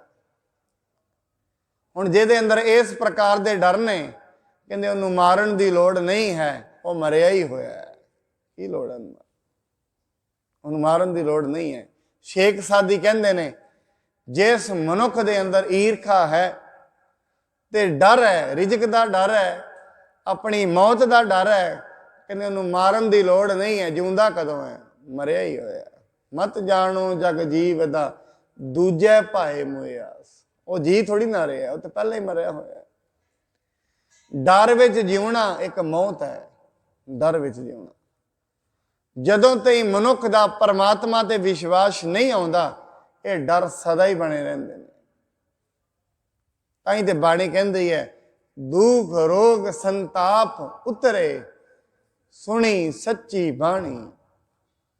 ये जिहड़ी बाणी है, इनू किते हिरदा सुन ले, हिरदे दे विच किते अनुभव हो जाए इस बाणी का। जदों मन इहदा अनुभव कर लवेगा, दिल दे विच ये वस जाएगी। फिर टोटे टोटे ते हो सकते ने, बाणी नहीं विसरदी है। इस करके महाराज ये कहते ने, कहते जदों परमात्मा मनुख दे कोल आउंदा है, फिर ओदी एक पहचान है, ओदे अंदर कोई डर नहीं होएगा किसी प्रकार का। उन्होंने ये पता लग जाता है मैं कुछ करने वाला ही नहीं हाँ, मूल पता लग गया। ਮਨੁੱਖ ਨੂੰ ਡਰ ਵੀ ਤਾਂ ਹੀ ਹੈ ਕਿਉਂਕਿ ਇਹਦੀ ਹੰਕਾਰ ਹੈ ਵਿੱਚ, ਇਹਦਾ ਹੰਕਾਰ ਵਿੱਚ ਖੜਾ ਹੈ। ਮੈਂ ਬੜੀ ਵਾਰੀ ਉਦਾਹਰਣ ਦਿੱਤਾ, ਇਹ ਆਪਣੇ ਆਪ ਨੂੰ ਕੁਝ ਸਮਝਦਾ ਹੈ। ਜਦੋਂ ਤਾਈਂ ਆਪਣੇ ਆਪ ਨੂੰ ਸਮਝਦਾ ਹੈ ਸੱਟ ਉਦੋਂ ਤਾਈਂ ਹੈ। ਜਿਸ ਦਿਨ ਇਹ ਸਮਝ ਲੇਗਾ ਨਹੀਂ ਮੈਨੂੰ ਜੋ ਕੁਝ ਮਿਲ ਰਿਹਾ ਹੈ ਉਹਦੀ ਮਿਹਰਬਾਨੀ ਹੈ, ਮੇਰੀ ਮਿਹਨਤ ਨਹੀਂ ਹੈ, ਉਹਦੀ ਮਿਹਰਬਾਨੀ ਹੈ। ਜੋ ਕੁਝ ਵੀ ਮੇਰੇ ਨਾਲ ਹੋ ਰਿਹਾ ਹੈ ਇਹ ਕਿਤੇ ਨਾ ਕਿਤੇ ਉਹਦੇ ਵਿੱਚੋਂ ਉਪਜੀ ਹੋਈ ਇੱਕ ਚੀਜ਼ ਹੈ। ਜਿਸ ਦਿਨ ਨੂੰ ਪਤਾ ਲੱਗ ਗਿਆ, ਜਿਹਨੂੰ ਬਾਣੀ ਕਹਿੰਦੇ ਜੋ ਤੁਧ ਭਾਵੈ ਸਾਈ ਭਲੀ ਕਾ। ਹੁਣ ਮਨੁੱਖ ਇਹ ਸੋਚਦਾ ਹੈ ਜੋ ਕੁਝ ਚੱਲ ਰਿਹਾ ਹੈ ਇਹਦੀ ਬੁੱਧੀ ਦੇ ਅਨੁਸਾਰ ਇਹਨੂੰ ਲੱਗਦਾ ਇਹ ਗਲਤ ਹੋ ਰਿਹਾ ਮੇਰੇ ਨਾਲ, ਇਹਨੂੰ ਲੱਗਦਾ ਰਹਿੰਦਾ ਮੇਰੇ ਕਰਮ ਗਲਤ ਨੇ, ਮੇਰੇ ਨਾਲ ਮਾੜਾ ਹੋ ਰਿਹਾ। ਨਹੀਂ, ਬਾਣੀ ਕਹਿੰਦੀ ਜੋ ਕੁਝ ਤੇਰੇ ਨਾਲ ਹੋਣਾ ਹੈ ਉਹ ਹੋਣਾ ਹੀ ਹੋਣਾ ਹੈ। ਠੀਕ ਹੈ, ਤੇਰੇ ਕਰਮ ਮਾੜੇ ਤੈਨੂੰ ਲੱਗਦੇ ਨੇ, ਪਰਮਾਤਮਾ ਅੱਗੇ ਬੇਨਤੀ ਕਰ, ਬਸ ਇੰਨੀ ਗੱਲ ਹੈ। ਕਰਮ ਵੱਡੇ ਨਹੀਂ, ਬਖਸ਼ਿਸ਼ਾਂ ਵੱਡੀਆਂ ਨੇ। ਕਰਮ ਵੱਡੇ ਨਹੀਂ ਹੁੰਦੇ, ਕਰਮਾਂ ਨੂੰ ਕੱਟਣ ਵਾਲਾ ਵੱਡਾ ਹੁੰਦਾ। ਕਰਮ ਬਣਾਏ ਵੀ ਪਰਮਾਤਮਾ ਨੇ, ਇਸ ਕਰਕੇ ਉਹਦੇ ਅੱਗੇ ਬੇਨਤੀ ਕਰੀਏ ਤੇ ਉਹ ਕੱਟ ਵੀ ਦਿੰਦਾ, ਕਿ ਉਹਦੇ ਹੱਥ ਵਿੱਚ ਹੈ ਸਾਰਾ ਕੁਝ। ਇਹ ਉਹਦਾ ਖੇਡ ਹੈ ਨਾ। ਇਹ ਜੋ ਦੁਨੀਆ ਚੱਲ ਰਹੀ ਹੈ ਸਾਰੀ, ਇਹ ਖੇਡ ਹੈ ਪਰਮਾਤਮਾ ਦੀ। ਇੱਕ ਖੇਡ ਤੋਂ ਵੱਧ ਕੁਝ ਵੀ ਨਹੀਂ ਹੈ, ਖੇਡ ਹੀ ਹੈ। ਹੁਣ ਇਹ ਖੇਡ ਦੇ ਵਿੱਚ ਜਿਹੜਾ ਡਾਇਰੈਕਟਰ ਹੈ ਉਹ ਪਰਮਾਤਮਾ ਹੈ। ਜਿਵੇਂ ਫਿਲਮ ਦੇ ਵਿੱਚ ਡਾਇਰੈਕਟਰ ਹੁੰਦਾ ਹੈ, ਹੁਣ ਜਿਹਨੇ ਰੋਲ ਨਿਭਾਉਣਾ ਹੈ ਕਿਸੇ ਵੀ ਚੀਜ਼ ਦਾ, ਉਹ ਕਹਿ ਸਕਦਾ ਹੈ ਹੇ ਡਾਇਰੈਕਟਰ ਸਾਹਿਬ ਇਹ ਰੋਲ ਨਾ ਦਿਓ ਮੈਨੂੰ, ਮੇਰੇ ਤੋਂ ਨਹੀਂ ਨਿਭਣਾ, ਮੇਰੇ ਤੋਂ ਇਹ ਜਿਹੜਾ ਰੋਲ ਨਿਭਾ ਰਹੇ ਹੋ ਤੁਸੀਂ ਇਹ ਨਹੀਂ ਨਿਭਣਾ ਹੈ। ਭਾਵੇਂ ਕਿ ਦੁੱਖ ਵੀ ਇੱਕ ਕਸਵੱਟੀ ਹੁੰਦੀ ਹੈ, ਪਰਮਾਤਮਾ ਮਨੁੱਖ ਨੂੰ ਪਰਖਦਾ ਹੁੰਦਾ ਹੈ। ਦੁੱਖ ਵੀ ਇੱਕ ਕਸਵੱਟੀ ਹੈ, ਉਸ ਤੇ ਲਾ ਕੇ ਵੇਖਦਾ ਵੀ ਇਹ ਭਗਤੀ ਦੇ ਕਾਬਲ ਹੈ ਵੀ ਹੈ ਕਿ ਨਹੀਂ ਹੈ। ਬੰਦਗੀ ਕੀ ਹੈ? ਬੰਦਗੀ ਕਹਿੰਦੇ ਨੇ ਅਧੀਨਗੀ। ਅਸੀਂ ਬਾਣੀ ਦੇ ਵਿੱਚ ਇੱਕ ਸ਼ਬਦ ਪੜ੍ਹਦੇ ਹਾਂ, ਰਾਖੋ ਰਾਖਣ ਹਾਰ ਦਿਆਲਾ ਨਾਨਕ ਘਰ ਕੇ ਗੋਲੇ। ਗੋਲੇ ਮਤਲਬ ਦਾਸ, ਇੱਕ ਹੁੰਦਾ ਨੌਕਰ। ਬੜੀ ਵਾਰੀ ਅਸੀਂ ਕਹਿੰਦੇ ਅਸੀਂ ਤੇ ਪਰਮਾਤਮਾ ਦੇ ਦਾਸ ਹਾਂ। ਸਾਧ ਸੰਗਤ, ਨੌਕਰ ਦੀ ਵੀ ਮਰਜ਼ੀ ਹੋ ਸਕਦੀ ਹੈ, ਉਹ ਜਵਾਬ ਦੇ ਸਕਦਾ ਮੈਂ ਨੌਕਰੀ ਨਹੀਂ ਕਰਨੀ। ਯਾਦ ਰੱਖਣਾ, ਦਾਸ ਦੀ ਕੋਈ ਮਰਜ਼ੀ ਨਹੀਂ ਹੁੰਦੀ। ਦਾਸ ਦਾ ਮਤਲਬ ਹੁੰਦਾ ਹੈ ਗੁਲਾਮ। ਗੁਲਾਮ ਦੀ ਕਾਹਦੀ ਮਰਜ਼ੀ ਹੁੰਦੀ ਹੈ? ਗੁਲਾਮ ਦੀ ਤੇ ਇੱਕ ਹੀ ਮਰਜ਼ੀ ਹੈ, ਜੋ ਉਹ ਕਰਵਾਏਗਾ ਉਹੀ ਕਰਨਾ ਹੈ, ਕਿਉਂ ਗੁਲਾਮ ਹੈ। ਗੁਲਾਮ ਤੇ ਖਰੀਦ ਲਿਆ ਗਿਆ, ਸਾਰੀ ਉਮਰ ਲਈ ਗੁਲਾਮ ਹੈ। ਹੁਣ ਮਾਲਕ ਦੀ ਮਰਜ਼ੀ ਹੈ, ਗੁਲਾਮ ਨੂੰ ਭਾਵੇਂ ਰਾਜਾ ਬਣਾ ਦੇਵੇ, ਉਹਦੀ ਮਰਜ਼ੀ ਹੈ। ਹੁਣ ਇਸ ਕਰਕੇ ਕਹਿੰਦੇ ਨੇ ਜਿਹੜਾ ਗੁਲਾਮ ਹੈ ਉਹਦੀ ਕੋਈ ਮਰਜ਼ੀ ਨਹੀਂ। ਇੱਕ ਲੁਕਮਾਨ ਹਕੀਮ ਹੋਇਆ, ਉਹ ਕਿਸੇ ਨੌਕਰ ਦੇ ਉੱਥੇ ਨੌਕਰੀ ਲੱਗਿਆ ਹੋਇਆ ਸੀ। ਬਾਰ-ਬਾਰ ਉਹਦਾ ਜਿਹੜਾ ਮਾਲਕ ਹੈ ਉਹਨੂੰ ਫਲ ਸਬਜ਼ੀਆਂ ਦਿੰਦਾ ਹੁੰਦਾ ਸੀ। ਇੱਕ ਦਿਨ ਉਹਨੇ ਫਲ ਇੱਕ ਚੀਰ ਕੇ ਦਿੱਤਾ, ਉਹਨੇ ਫਲ ਚੀਰ ਕੇ ਦਿੱਤਾ, ਉਹਨੇ ਖਾ ਲਿਆ। ਦੂਜਾ ਵੀ ਦਿੱਤਾ, ਉਹਨੇ ਖਾ ਲਿਆ। ਤੀਜਾ ਵੀ ਖਾ ਲਿਆ। ਅੰਤ ਦੇ ਵਿੱਚ ਇੱਕ ਰਹਿ ਗਿਆ, ਉਹ ਲੜ ਪਿਆ ਮਾਲਕ ਨਾਲ, ਇਹ ਵੀ ਮੈਨੂੰ ਦੇ ਦੇ। ਕਹਿੰਦੇ ਕਿਉਂ? ਕਹਿੰਦੇ ਕਿਤੇ ਮੈਨੂੰ ਖਾ। ਉਹਨੇ ਖਾਧਾ, ਬੜਾ ਜ਼ਿਆਦਾ ਕੌੜਾ। ਉਹ ਕਹਿੰਦਾ ਹੇ ਲੁਕਮਾਨ, ਸਾਰੇ ਹੀ ਫਲ ਖਾ ਗਏ ਹੈ, ਇੰਨੇ ਕੌੜੇ ਕਿਵੇਂ ਖਾ ਗਏ ਹੈ? ਤੂੰ ਆਖਿਆ ਕਿਉਂ ਨਹੀਂ? ਕਹਿੰਦੇ ਹੇ ਮਾਲਕ ਮੇਰੀ ਗੱਲ ਸੁਣ, ਮੈਂ ਫਲ ਨੂੰ ਨਹੀਂ ਸੀ ਵੇਖ ਰਿਹਾ, ਮੈਂ ਉਹਨਾਂ ਹੱਥਾਂ ਨੂੰ ਵੇਖ ਰਿਹਾ ਸੀ। ਉਹਨਾਂ ਹੱਥਾਂ ਤੋਂ ਮੈਨੂੰ ਲੱਖਾਂ ਹੀ ਸੁੱਖ ਮਿਲੇ ਨੇ, ਲੱਖਾਂ ਹੀ। ਉਹ ਹੱਥਾਂ ਤੋਂ, ਤੇਰੇ ਹੱਥਾਂ ਤੋਂ ਮੈਨੂੰ ਲੱਖਾਂ ਵਾਰੀ ਫਲ ਮਿਲੇ ਨੇ। ਅੱਜ ਜੇ ਇੱਕ ਕੌੜਾ ਆ ਗਿਆ ਤੇ ਮੈਂ ਕੀ ਤੈਨੂੰ ਵਾਪਸ ਉਲਾਮਾ ਦੇਵਾਂ? ਇਹਦਾ ਨਹੀਂ ਦੇਣਾ। ਪਰ ਮਨੁੱਖ ਐਸਾ ਨਹੀਂ ਸੋਚਦਾ। ਇਹਨੂੰ ਪਰਮਾਤਮਾ ਨੇ ਅੱਖਾਂ ਦਿੱਤੀਆਂ ਨੇ, ਹੱਥ ਪੈਰ ਦਿੱਤੇ ਨੇ, ਰੋਟੀ ਪਾਣੀ ਦਿੱਤਾ ਹੈ, ਘਰ ਪਰਿਵਾਰ ਦਿੱਤਾ ਹੈ। ਹੁਣ ਇੱਕ ਫਲ ਇਹਨੂੰ ਨਹੀਂ ਮਿਲਿਆ, ਇਹ ਨਾਲੋਂ ਨਾਲ ਪਰਮਾਤਮਾ ਲਾਮਾ ਮਾਰ ਦਿੰਦਾ, ਤੂੰ ਇਹ ਨਹੀਂ ਕੀਤਾ, ਇਹ ਉਲਾਮਾ ਹੈ। ਬਾਣੀ ਕਹਿੰਦੀ ਹੈ 10 ਵਸਤੂ ਲੈ ਪਾਛੈ ਪਾਵੈ, ਇੱਕ ਬਸ ਕਾਰਨ ਵਿਖੋਟ ਗਵਾਵੈ। ਤੇਰੇ ਤੇ ਵਿਸ਼ਵਾਸ ਉੱਡ ਜਾਏਗਾ ਪਰਮਾਤਮਾ ਨੂੰ। ਉਹਦੀਆਂ 10 ਵਸਤੂਆਂ ਨੇ, ਅੱਖਾਂ ਦਿੱਤੀਆਂ ਨੇ, ਤੈਨੂੰ ਉਹਦਾ ਵਿਸ਼ਵਾਸ ਹੀ ਨਹੀਂ ਹੈ। ਹੱਥ ਪੈਰ ਸਲਾਮਤ ਨੇ ਕਿ ਇਹ ਵੱਡੀ ਚੀਜ਼ ਨਹੀਂ ਹੈ। ਸਾਧ ਸੰਗਤ ਯਾਦ ਰੱਖਣਾ, ਜਦੋਂ ਜਦੋਂ ਮਨੁੱਖ ਅੱਗੇ ਵੱਧਦਾ ਜਾਂਦਾ ਹੈ ਉਹਦਾ ਧਿਆਨ ਆਪਣੇ ਤੋਂ ਖਤਮ ਹੋਣਾ ਸ਼ੁਰੂ ਹੋ ਜਾਂਦਾ। ਉਹ ਫਿਰ ਇਹੀ ਕਹਿੰਦਾ ਮੈਨੂੰ ਰੱਬ ਨੇ ਕੀ ਦਿੱਤਾ, ਉਹਨਾਂ ਨੂੰ ਇੰਨਾ ਕੁਝ ਦਿੱਤਾ, ਉਹਨਾਂ ਨੂੰ ਇੰਨਾ ਕੁਝ ਦਿੱਤਾ। ਕਿਸੇ ਨੂੰ ਪਰਮਾਤਮਾ ਨੇ ਕੁਝ ਨਹੀਂ ਦਿੱਤਾ। ਉਹਦੇ ਕਰਮਾਂ ਨੇ ਉਹਨੂੰ ਜੋ ਕੁਝ ਦਿੱਤਾ ਦਿੱਤਾ। ਚੰਗੇ ਕਰਮ ਕੀਤੇ ਨੇ, परमात्मा की बंदगी की है, बाणी कहती कोई भी करे ਉਹਨੂੰ ही दे देगा। बाणी कहती इच्छा पूरक सर्व सुख दाता हर, जाके वस है काम देना, सो ऐसा हर ध्याइए मेरे जीड़े, ता सर्व सुख पाव है मेरे मना। जो कुछ भी मिल रहा है ਉਹਦੇ ਕਰਮਾਂ ਵਿੱਚ ਉਹਨੂੰ ਮਿਲ ਰਿਹਾ ਹੈ, ਕਰਮਾਂ ਦੇ ਅਨੁਸਾਰ ਉਹਨੂੰ ਮਿਲਦਾ ਪਿਆ। ਕੱਲ ਵੀ ਇਹ ਬੇਨਤੀ ਕਰ ਰਿਹਾ ਸਾਧ ਸੰਗਤ, ਇੱਕ ਵਾਰੀ ਇੱਕ ਰਾਜੇ ਦਾ ਤੇ ਉਹਦੇ ਮੰਤਰੀ ਦਾ ਸੰਵਾਦ ਚੱਲ ਰਿਹਾ ਸੀ, ਦੋਵੇਂ ਬੁੱਧ ਧਰਮ ਤੋਂ ਸੀ। ਉਹਨਾਂ ਦਾ ਆਪਸ ਦੇ ਵਿੱਚ ਵਿਚਾਰ ਕੀ ਚੱਲ ਰਿਹਾ ਹੈ, ਕਹਿੰਦੇ ਹੇ ਦਰਬਾਰੀ ਇੱਕ ਮੇਰੀ ਗੱਲ ਸੁਣ, ਜਦੋਂ ਮਨੁੱਖ ਚੋਰੀ ਕਰੇ ਮਾੜਾ ਕੰਮ ਕਰੇ ਉਹਦੀ ਸਜ਼ਾ ਕੀ ਹੋਣੀ ਚਾਹੀਦੀ ਹੈ ਧਰਮ ਦੇ ਅਨੁਸਾਰ, ਬੁੱਧ ਧਰਮ ਦੇ ਅਨੁਸਾਰ ਉਹਨੂੰ ਫਾਂਸੀ ਦੇ ਦੇਣੀ ਚਾਹੀਦੀ। ਕਹਿੰਦੇ ਨਹੀਂ, ਧਰਮ ਤੇ ਇਸ ਆਦੇਸ਼ ਨਹੀਂ ਦੇਗਾ ਕਿਸੇ ਨੂੰ ਫਾਂਸੀ ਦਿਓ। ਹਾਂ ਕਹਿੰਦੇ ਵੈਸੇ ਉਹਨੂੰ ਫਾਂਸੀ ਤੇ ਚੜਾ ਦੇਣਾ ਚਾਹੀਦਾ ਹੈ। ਹੁਣ ਉਹ ਕਹਿੰਦਾ ਧਰਮ ਇਹ ਗੱਲ ਕਹਿੰਦਾ ਵੀ ਉਹਨੂੰ ਫਾਂਸੀ ਤੇ ਚੜਾ ਦਿਓ, ਕਹਿੰਦੇ ਨਹੀਂ, ਧਰਮ ਕਦੇ ਕਿਸੇ ਨੂੰ ਫਾਂਸੀ ਤੇ ਨਹੀਂ ਚੜਾਉਂਦਾ। ਫਾਂਸੀ ਤੇ ਚੜਾਉਂਦੇ ਨੇ ਮਨੁੱਖ ਦੇ ਕਰਮ, ਧਰਮ ਕਿਉਂ ਚੜਾਏਗਾ? परमात्मा किसी को फांसी क्यों देगा? मनुख को फांसी दे रहे ने ਉਹਦੇ कर्म, मनुख को दुख दे रहे ने ਉਹਦੇ कर्म, होर किसी ने दुख की देना?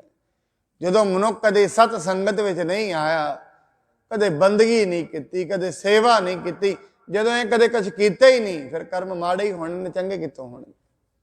ये माड़ियां दी ते निशानी है, होर चंगियां दी निशानी है। इस करके कहते ने बच्चे दे पैर पालने में पता लग जाते हैं, एक मनुख की जिंदगी तो पता लग जाता है उसकी जिंदगी किन्ने सुख ने। जे उसके घर में रब का नाम नहीं है, कदे संगत में नहीं आ रहे, बाणी कहती मत जानना चंगी जिंदगी जी रहा, भावें वो अरबां रुपये ने, अरबां रुपये ने, भावें वो माया की पता ही नहीं किन्नी है, पर कहते याद रखना ये नहीं कह सकते ये जिंदगी चंगी जी रहा है, वो जिंदगी चंगी नहीं है। जिस दे घर में बंदगी नहीं है, गुरु की बाणी की विचार नहीं है, रब की विचार नहीं है, कदे संगत कदे गुरुद्वारे आउंदा ही नहीं, कदे विचार कीती नहीं रब की है, फिर कहते जो सतगुर शरण संगत नहीं आए, त्रिग जीवे त्रिग जीवा। फिटकार जोग है कहते ऐसा जीना, की जीना है? ये कोई जीना है? फिटकार जोग क्यों? हमेशा वो चिंतावां में रहेगा, हमेशा टेंशना में रहेगा। क्यों? वो करता बन बैठा अपने आप, डर वो अंदरों नहीं जाणगे। इस करके सतगुरु जी कहते ने मनुख के अंदर डर ने, और डर कदों तई ने? जदों तई संगत विच परमेश्वर के नाम विच नहीं जुड़िया। जिस दिन परमेश्वर के नाम विच जुड़ गया, सारे ही डर खत्म हो गए, सारे ही डर। उसनूं ये पता लग गया राज भी परमात्मा दिंदा है, भखारी की पोस्ट भी वही दिंदा है, राज भी उहदे ही वस विच ने, थल्ले भी वही लैके जांदा है, कर्म भी उहदे ही अधीन ने, उन्होंने पता लग जाता है। मेरे तो जो कुछ करा रहा है वही करा रहा है, ये उन्होंने पता लग जाता। उसनूं ये चीज़ पता लग जाती। हुण आपां ये गल कहांगे चलो ठीक है, जिहड़ा बंदगी कर रहा तो रब करा रहा है, हुण जिहड़ा माड़े कर्म की करी जाता कि वह भी रब कराउंदा है? रब नहीं करा रहा। मतलब जो कुछ भी हो रहा है परमात्मा की खेड के अंदर हो रहा है, करा उ ही रहा है। कहते जिवें डायरैक्टर हुंदा है ना फिल्म का, किसी नूं रोल मिलिया हुंदा है रामलीला विच रावण का, किसी नूं मिलिया हुंदा है राम का। हुण जिन्हों रावण का रोल मिलिया है, दिता डायरैक्टर नहीं है, हुण दिता की वेख के? वो वेख के भी यही रोल निभा सकता है। आपां वेख लैंदे आ भी ये जिहड़ा मनुख है ये विलन का ही रोल निभाएगा, संत का रोल तो नहीं निभना। फिर उन्होंने कहते इनू आह वाला रोल दे दो। इस करके जिहड़ा मनुख है परमात्मा वेख लैंदा है, वो कर्मां के अनुसार ये कोल ते यही निभना है। अपने कर्मां के अनुसार मनुख कदे किसी चीज़ का रोल निभाउंदा है, कदे किसी चीज़ का। इस दिन बाणी ये कहती है परमात्मा का तेरे से तरस हो गया, तेनू संगत मिल गई, समझ ला परमात्मा तेरे ते खुश हो गया। परमात्मा के खुश होने की निशानी की है? जे संगत मिल गई है, ये खुश होने की निशानी है। तरस पया मेहरामत होई, तरस का मतलब परमात्मा नूं तेरे ते तरस आ गया। किरपा की होई, सतगुर सज्जन मिलिया, संगत मिल गई तेन, सतगुर सज्जन मिलिया। नानक नाम मिलै तां जीवै, तन मन थीवै हरिया। ये परमात्मा की किरपा है जे उन्होंने परमात्मा की विचार सुनने नूं मिलदी है, ये उहदी किरपा है मनुख ते।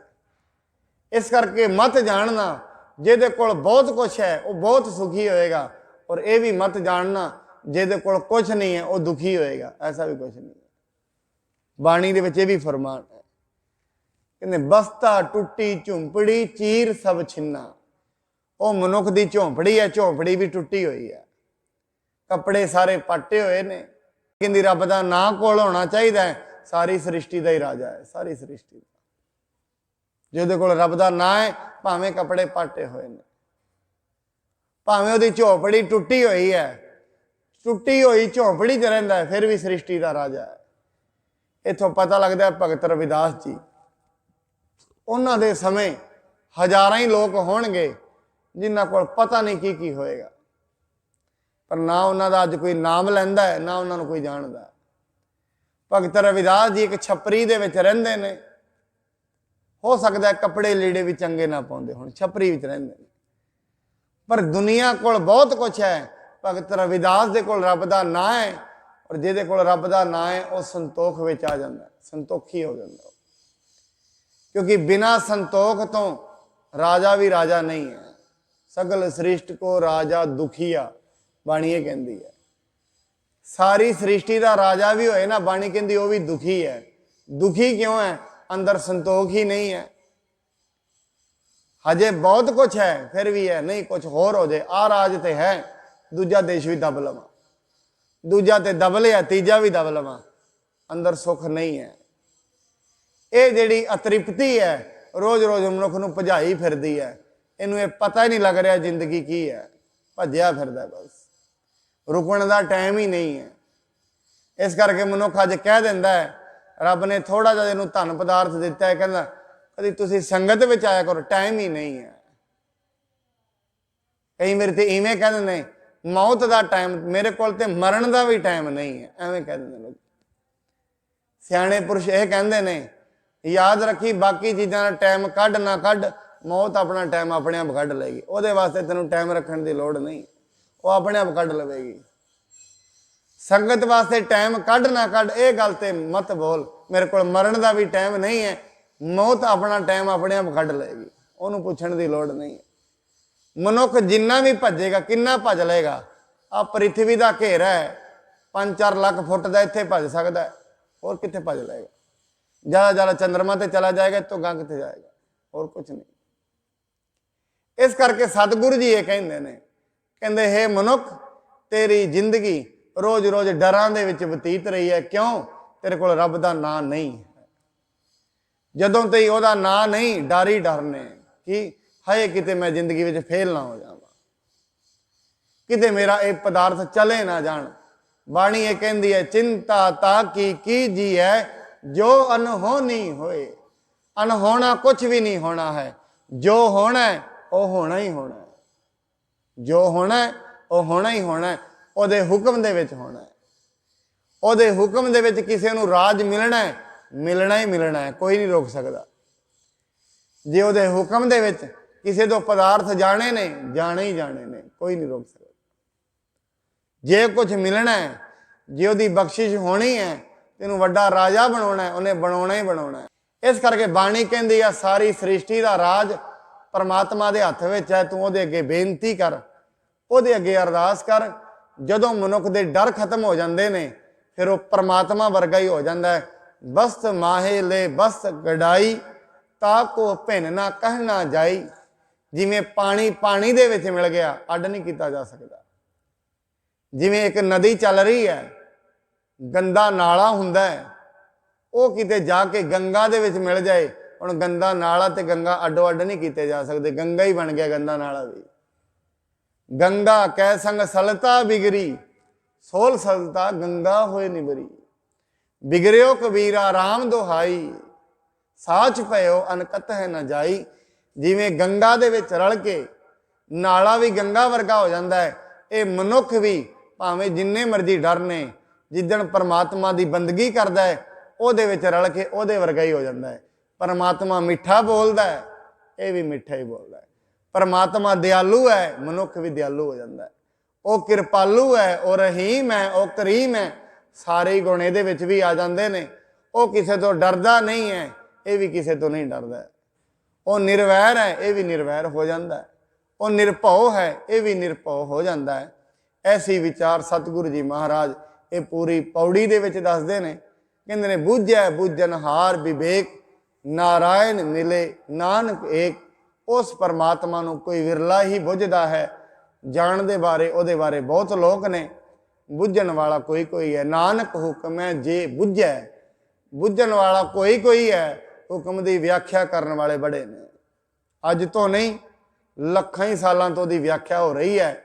ਵਿਆਖਿਆ ਬੜਿਆਂ ਨੇ ਕੀਤੀ ਹੈ, ਜਾਣਿਆ ਕਿਸੇ ਕਿਸੇ ਨੇ ਹੈ। ਨਾਮ ਉਹਨਾਂ ਦਾ ਹੀ ਹੈ ਜਿਨ੍ਹਾਂ ਨੇ ਜਾਣ ਲਿਆ, ਵਿਆਖਿਆ ਵਾਲਿਆਂ ਨੂੰ ਕੋਈ ਯਾਦ ਨਹੀਂ ਕਰਦਾ। ਇਸ ਕਰਕੇ ਸਤਿਗੁਰੂ ਜੀ ਕਹਿੰਦੇ ਨੇ ਆਪਣੀ ਜ਼ਿੰਦਗੀ ਵਿੱਚ ਅੱਜ ਤੋਂ ਹੀ ਆਰੰਭਤਾ ਕਰੀਏ ਕਿ ਉਹਨੂੰ ਬੰਦਗੀ ਕਰੀਏ, ਉਹਨੂੰ ਯਾਦ ਕਰੀਏ। ਉਹਦੀ ਯਾਦ ਸਾਰੇ ਦੁੱਖ ਮਿਟਾ ਦੇਗੀ, ਉਹਦੀ ਯਾਦ ਸਾਰੇ ਰੋਗ ਮਿਟਾ ਦੇਗੀ, ਉਹਦੀ ਯਾਦ ਸਾਰੇ ਸੰਤਾਪ ਮਿਟਾ ਦੇਗੀ।